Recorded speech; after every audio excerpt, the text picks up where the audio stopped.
Behind Gaza's woes, Why This Fight is So Unequal by John Podhoretz. The difference between Hamas and Israel are so profound it's almost as though the two aren't living in the same century.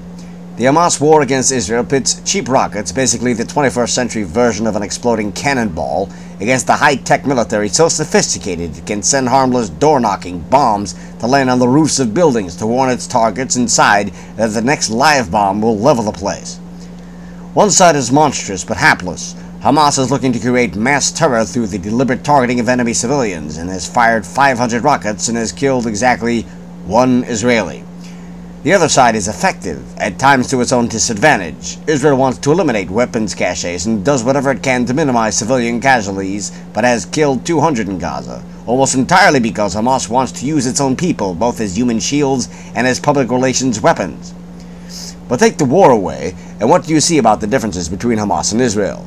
It was 9 years ago that Israel unilaterally withdrew from Gaza. It was 7 years ago that Hamas took control of Gaza following an election in which the terrorist group routed the Palestinian Authority, which controls the West Bank. The area has been entirely under Palestinian dominion. Since 2005, Israel's overall economy has grown almost 60% larger, with an annual GDP growth rate of 4.5%. Israel, once the globe's poorest democracy, ranks 37th amongst nations in overall GDP, and its per capita income of $31,000 per year make it the 25th richest country on earth. And Gaza? Its economy is largely frozen. Its per capita income hovers around $2,000.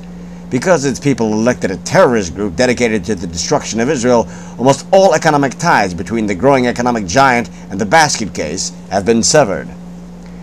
No rational outside investor wants to have anything to do with Gaza, given its management and the simple fact that its government seems to be obsessed with getting itself into a destructive war with its neighbor every couple of years. And not only that, but Gazans exist in a bizarre condition known nowhere else on earth. Nearly 1.2 million of the area's 1.5 million residents are classified as refugees, notwithstanding the fact that almost all of them were born there. They live in 8 refugee camps, towns that are now 65 years old. As Michael Bernstein of the Hoover Institution has written, these camps were established in 1949 and have been financed by the United Nations Relief and Work Agency for Palestine refugees in the Near East. Yet far from seeking help to help residents build a new and better life, either in Gaza or elsewhere, UNRWA is paying millions of refugees to perpetuate their refugee status, generation after generation, as they await their forcible return to the land inside the State of Israel. Meanwhile, Israel has economic and political problems of its own, but its problems have been generated in large measure by the rapidity of its economic growth. Housing has become insanely expensive, in part, as in New York City, foreign investors looking to diversify their personal holdings think Israeli real estate is a good value for them. They've driven up the prices in the higher ends of the market in Tel Aviv and Jerusalem, which has in turn made it very difficult for younger Israelis to buy their own homes. This affordability crisis led to the large-scale protests in 2011 that led to national elections in which, for the first time in the nation's history, domestic issues took precedence over foreign and military issues.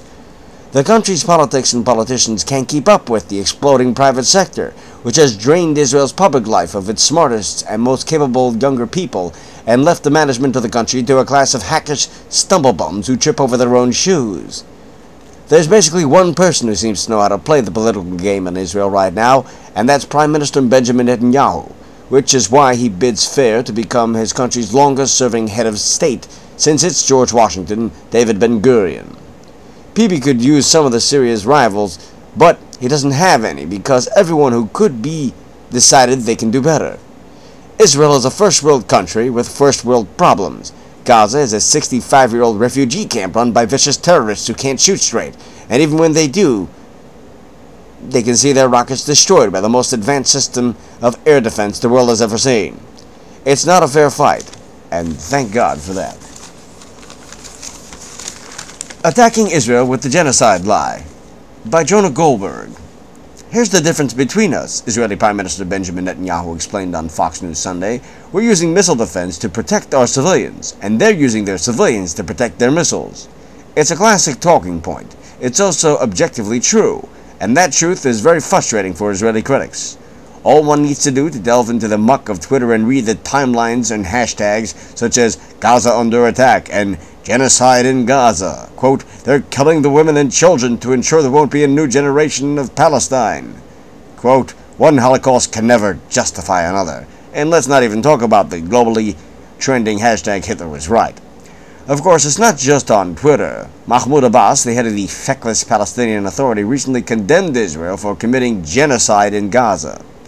For decades, political cartoonists and cartoonish politicians have been jaw-jawing about how Israel now wears the SS uniform. This too is basically a talking point, and a very old one. But this one is plainly a lie. If the Israelis are, or have been, interested in genocide, they are utterly incompetent at it. As slanders go, it's almost funny. Like the old paranoid delusion that George W. Bush was simultaneously an idiot and a criminal mastermind. On the excuse me. On the one hand, the Israeli military is supposed to be ruthlessly competent and determined to wipe out the Palestinians. On the other, the Palestinian population has grown more than 100% since 1970. The population in the Gaza Strip has grown nearly threefold since 1990. The Palestinians themselves expect the population to double over the next 2 decades. Genocide is a loaded political term, but under any remotely reasonable definition, shouldn't these numbers be going the other way, like down?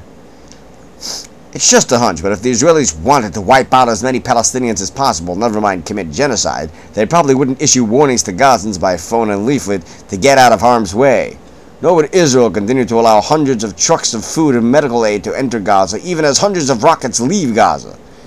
And if Hamas were chiefly concerned with protecting Palestinian lives, it wouldn't implore Gazans to stay in their homes, serving as human shields and inflating the body count as a propaganda prop to increase international pressure on Israel. One perverse complaint, often subtly echoed in the mainstream media, is that it's somehow unfair that Israelis aren't dying so far from Gaza rocket strikes. The Israelis have the Iron Dome defense system, which intercepts the rockets aimed at civilians. They also have bomb shelters. The Palestinians don't. They have these things because, as Netanyahu said, Israelis are interested in protecting their citizens. As commentary's Jonathan Tubin notes, no one is asking why the Palestinians don't have bomb shelters. The assumption seems to be that the Gazans don't have the wherewithal to build them. This is untrue, because they do have bomb shelters. They just reserve them for Hamas leaders and fighters. Indeed, Hamas has dug thousands of tunnels under Gaza, largely so it can smuggle and store more rockets to fire on Israel. Better than those tunnels are used as shelters for civilians, but that would mean not letting them die for the greater good.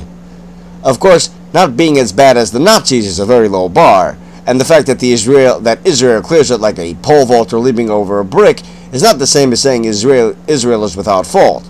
But Israel's shortcomings stem largely from the fact that it's trying to deal with peace partners openly uninterested in a lasting peace. Solving that problem is hard. So hard that some would rather shout Nazi at Jews. It's a moral scandal that isn't even necessary to bring up this inconvenient truth. But it's necessary because even many of the people who would never say Hitler was right have nonetheless internalized another lesson from the Nazis. It was Joseph Goebbels who said, if you tell a lie big enough and keep repeating it, people eventually will come to believe it.